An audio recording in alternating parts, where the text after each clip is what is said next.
Buongiorno a tutti ragazzi, un benvenuto a tutti dal vostro Luca Taran. Come state ragazzi? Tutto bene? Oggi andremo a vedere un modulo che veramente ragazzi provatelo, vi svolterà le partite. Io lo sto utilizzando da qualche giorno e veramente mi ci sto trovando molto bene. Ci ha riportato Lilly ormai di nuovo per la divisione 1 dove di solito stiamo. Prima di farvelo vedere, quindi di andare avanti però con il video, vi voglio ricordare sempre della possibilità appunto di abbonarsi al canale per chi volesse, è un modo di supportare il canale a un prezzo veramente irrisorio e sblocchereste per voi tanti contenuti in esclusiva dedicatissimi, oltre che ripeto, ve ne sarei chiaramente molto grato. Sono sempre aperte diciamo anche le affiliazioni, quindi se passate dal link che trovate in descrizione a questo video supporterete anche lì il canale per Amazon e per Gamivo.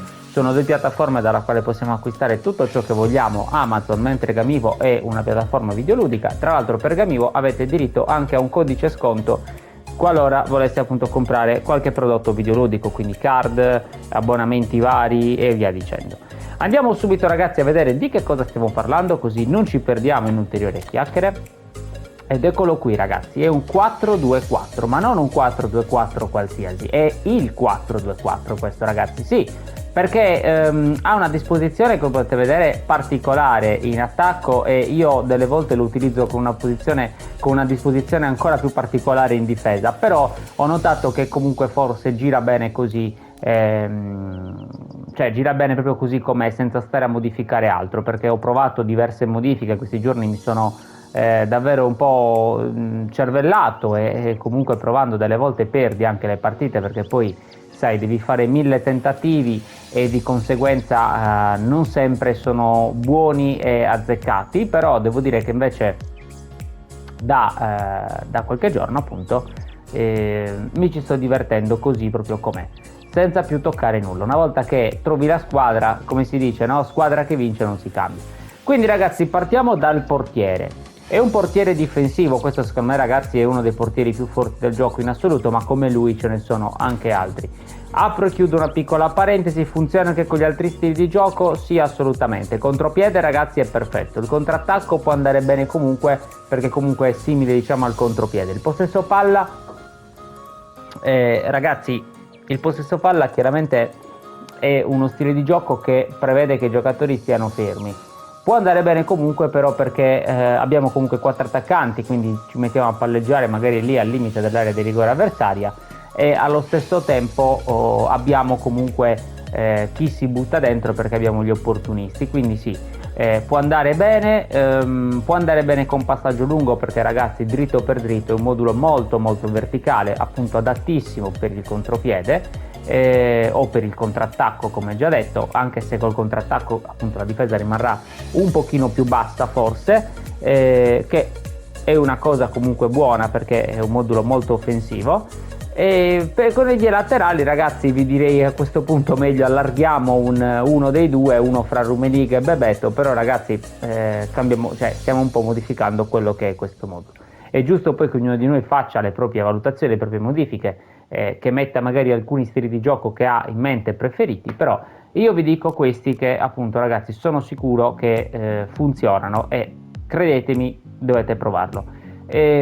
Partiamo da destra ragazzi, io utilizzo uno sviluppo, ho questo Beckenbauer molto forte, come potete notare i miei giocatori sono tutti molto livellati sulla velocità perché ormai il gioco è diventato più veloce rispetto agli anni passati, più veloce soprattutto ai PES originali, quindi sta riprendendo diciamo un po' più le forme da questo punto di vista un po' più fifare, ecco, un po' più di FIFA, quindi la velocità secondo me è diventata importantissima, anche perché altrimenti ai vari Messi, Romario, Mbappé e via dicendo, insomma non li staresti dietro, quindi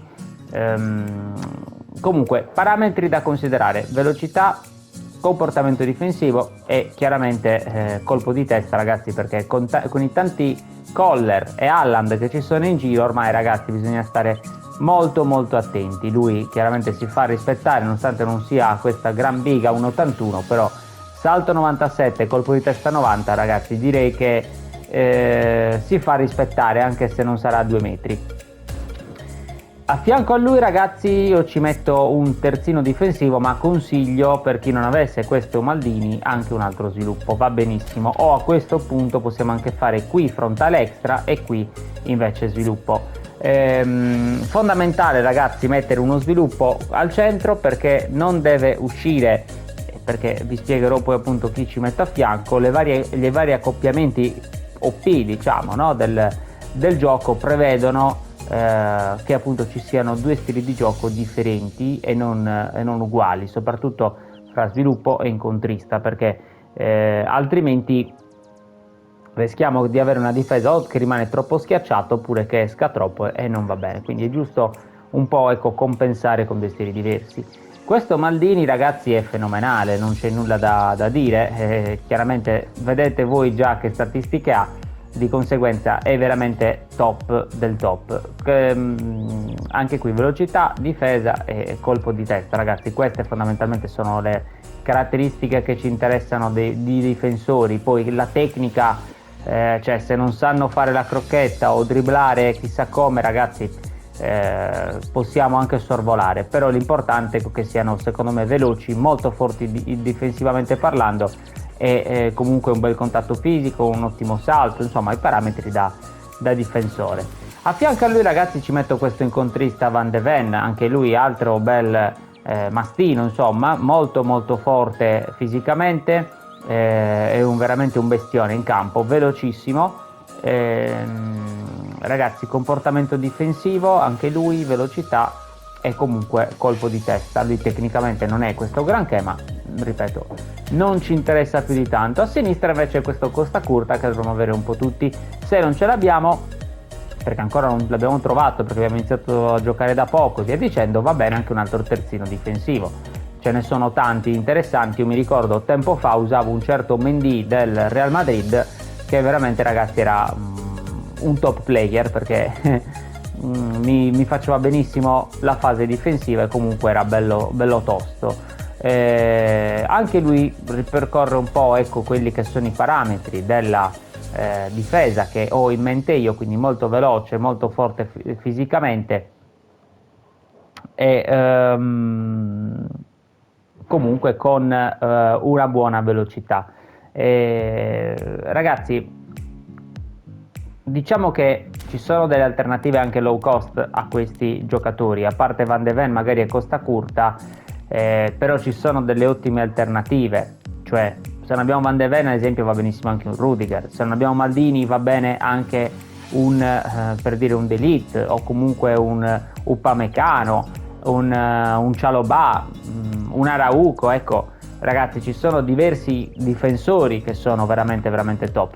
Passiamo, ragazzi, alla mediana, che io ci metto tra le linee, che questo Pirlo l'ho rivalutato, perché quando lo vinsi con il giro gratuito non mi faceva veramente, cioè era molto forte, però devo dire che ultimamente lo sto apprezzando di più, ecco. Perché comunque è una carta fortissima tecnicamente, ti fa dei passaggi veramente illuminanti, dei passaggi top, quindi veloce, difesa top. Tecnicamente, vabbè, Pirlo chiaramente non si discute, perché ha pochissimi rivali, aveva anche quando giocava pochissimi rivali tecnicamente. Io gli ho dato tra l'altro questi booster e, ragazzi, devo dire che fa il suo. Se non avete lui, una delle sue riserve, diciamo, secondo me predirette proprio è Modric, o comunque un Xavi, un giocatore di questa tipologia. L'importante, ragazzi, è che abbia anche difesa, perché alcuni di questi giocatori molto forti tecnicamente poi difensivamente lasciano desiderare. Lui invece da questo punto di vista è completo. Comunque vi consiglio in questa posizione un tra le linee. Mentre qui a fianco, ragazzi, io ci metto un incontrista che è Vieira, uno dei centrocampisti più forti secondo me attualmente del gioco, completo di tutto. Non sto nemmeno a descrivervelo, perché vedete già voi, insomma, che parametri ha. Se non avete lui, chiaramente, perché capisco che non tutti ce l'abbiamo, va bene anche ad esempio un onnipresente, o un altro incontrista, ad esempio un Davids, un Barella, un Kessie. Insomma, ragazzi, l'importante è che abbiano una buona fisicità, una buona velocità, un Kanté, perché comunque, ragazzi, devono fondamentalmente delle volte si trovano un po' in mezzo a delle situazioni in cui gli avversari giocano la palla lì a centrocampo, loro devono essere forti e veloci per poter subito mettersi in mezzo e intercettare. Questo Vieira, ad esempio, da questo punto di vista è una piovra, cioè prende tutto. Scusatemi, ho sbagliato. Qui poi invece, ragazzi, passiamo alla fase cruciale del modulo, perché fino a qua bene o male 4-2, ci sono tanti moduli che hanno questo 4-2 e poi si trasformano. Il nostro come si trasforma? Il nostro si trasforma in una maniera che include, diciamo, più soluzioni, perché se vogliamo guardarla in un certo modo potrebbe essere anche un 4-2-2-2, quindi non un 4-2-4. Potremmo vederla anche come una sorta di 4-1-3, 4-2-1-3, scusatemi, perché ci sarà fra questi due un giocatore che viene un pochino più incontro, invece l'altro che scappa va a fare proprio l'attaccante. Adesso lo vediamo insieme. Allora ragazzi, in questa posizione secondo me è fondamentale un opportunista, e vi spiego anche la ragione, proprio per come vi stavo dicendo poco fa. Questo Mbappé, va bene, è incredibile, ma sono uscite tante versioni di Mbappé che sono molto forti.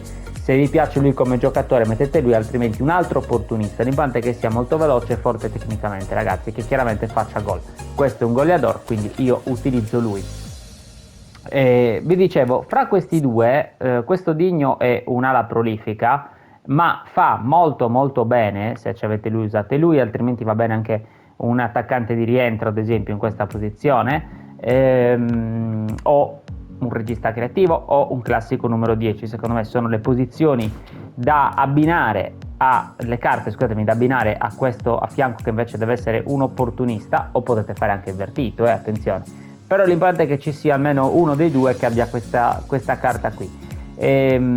Questo Digno, il suo compito fondamentalmente qual è? Quello di venire a recuperare palla, a cercare di giocare con Pirlo e Vieira, perché lui, mentre Mbappé, essendo un opportunista e avendogli dato dopo l'istruzione individuale che vi farò vedere, tenderà sempre, ragazzi, a stare più vicino a Bebeto e Rummenigge rispetto a Digno, quindi ci deve essere proprio uno che venga più a giocare, invece l'altro che vada un po' più in profondità.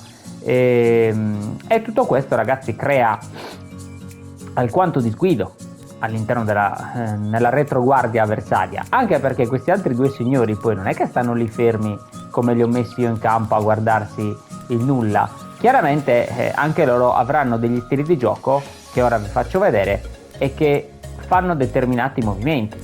Quindi, ragazzi, qui vicino a lui ci metto un altro opportunista. Rummenigge è veramente una carta top.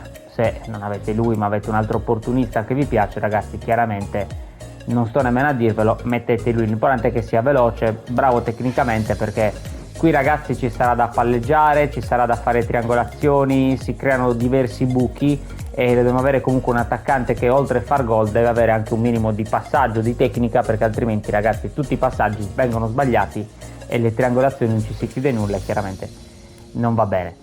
Dall'altra parte, ragazzi, questa posizione è fondamentale metterci un senza palla. Ragazzi, le ho provate tutte.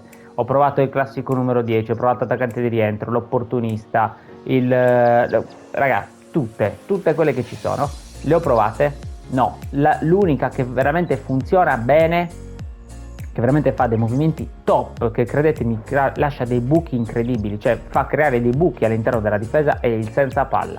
Ragazzi, io ho questa carta di Bebeto che ho presi ai primi tempi di football, dal negozio, no? con i punti, scusatemi, e ragazzi è veramente incredibile per questa carta, cioè non ha delle statistiche da paura come possiamo vedere, insomma non è che sia questo gran, però ragazzi è forte, se è forte, è veloce, segna, dribbla bene, cioè ragazzi a me piace molto sta carta, infatti io per chi ha visto anche altri miei video spesso e volentieri comunque me la porto perché mi piace. Se non avete lui, chiaramente ci sono anche altri attaccanti senza palla che sono interessanti, però ragazzi ricordiamoci che questa è una posizione fondamentale. Qui il giocatore deve sguizzare, deve muoversi appunto senza palla in modo tale da creare gli spazi, perché poi si dovranno inserire Mbappé e soprattutto Rummenigge, ma talvolta comunque anche Digno, perché anche Digno comunque ricordiamoci non è un centrocampista, è comunque una seconda punta che tenderà all'occorrenza comunque a buttarsi in mezzo allo spazio per andare a fare gol. Quindi ragazzi mi raccomando, qui in attacco cercate di rispettare il più possibile le indicazioni che vi ho dato, soprattutto, ripeto, questa, che deve essere un senza palla. Andiamo a vedere, ragazzi, le istruzioni individuali sono molto semplici. Il difensivo sul nostro bel mediano, che sia incontrista, che sia onnipresente, o se vogliamo anche collante, se abbiamo un mediano collante molto forte che ci piace molto, proviamolo perché può funzionare. E il contropiede sulla punta, che è Rummenigge, e l'altro contropiede sulla seconda punta opportunista, che è Mbappé. Questo perché, ragazzi? Perché i due opportunisti appunto si devono inserire, devono rimanere alti. Quindi, ragazzi, questo era il modulo. Io vi faccio vedere un secondo anche la panchina, mi stavo scordando, perdonatemi. Mi porto due terzini offensivi, tra l'altro, per la semplice ragione che talvolta, ragazzi, io cambio in corsa le partite, nel senso che magari improvvisamente passo con una difesa a 4 ma con due terzini, o magari sto vincendo e mi voglio coprire un po' di più, ad esempio con un 5-2-1-2 ad esempio, quindi voglio improvvisamente cambiare e a quel punto potrei buttarci dentro due bei terzini comunque di spinta per non rimanere troppo schiacciato. Poi, ragazzi, mi porto Nesta perché anche lui carta veramente top. Gilberto Silva appunto come cambio di Vieira o di Pirlo. De Paul, che può fare un po' tutto, lui è una carta, un tuttocampista, lui può fare tutto, ragazzi, può fare centrocampista, l'esterno, gli manca solo che possa fare anche il portiere, ragazzi, è carta molto forte. Questo Ribéry, ragazzi, regista creativo, anche lui molto interessante. Se non ce l'avete va bene anche un altro regista creativo. Matteus, ragazzi, Matthaus, come cavolo si pronuncia nella maniera corretta, lo sanno solo loro tedeschi. Ragazzi, che c'è da dire, questa è una carta veramente top, nel senso che anche lui recupera palla, può fare tantissime posizioni, quindi, però vedete, sempre tra le linee. Attaccante di rientro, per il discorso che dicevo prima, se voglio cambiare questo nostro amico Digno, posso metterci dentro anche un attaccante di rientro. Douglas Costa, ragazzi, prendetelo questa carta perché è veramente top. Ha la prolifica anche lui, ma c'è un dribbling pazzesco. Poi ci ricordiamo un po' com'era Douglas Costa appunto ai tempi d'oro, che era veramente sgusciante, no? Sguizzante, cioè andava via a chiunque dappertutto, faceva quelle due mezze finte, si allungava la palla e ciao. E, ragazzi, devo dire che è una carta che diverte parecchio. Snyder, top player, regista creativo, fa dei passaggi, ragazzi, incredibili, fortissimo tecnicamente, non è velocissimo, ma, ragazzi, compensa comunque con la tecnica. Scamacca, qualora appunto volessi avere ancora un'altra alternativa come fulcro di gioco, o eventualmente per qualche cross. E Lionel Messi, ragazzi, a taglio al centro. Questa carta è interessante e funziona abbastanza bene su sto modulo, però, ragazzi, comunque preferisco, ecco, in questo momento con questo modulo un bebetto senza palla, comunque un opportunista. Me la porto perché comunque è sempre meglio avere diverse carte, quindi diverse soluzioni da poter provare e adottare, quindi una panchina abbastanza mista di carte. Ragazzi, questo è tutto, questo era il modulo, provatelo, mi raccomando, così com'è, prima di tutto, e poi eventualmente fate le vostre modifiche, ma credetemi, così funziona. Io vi saluto e vi ringrazio, alla prossima dal vostro Luca Tarà. Ciao!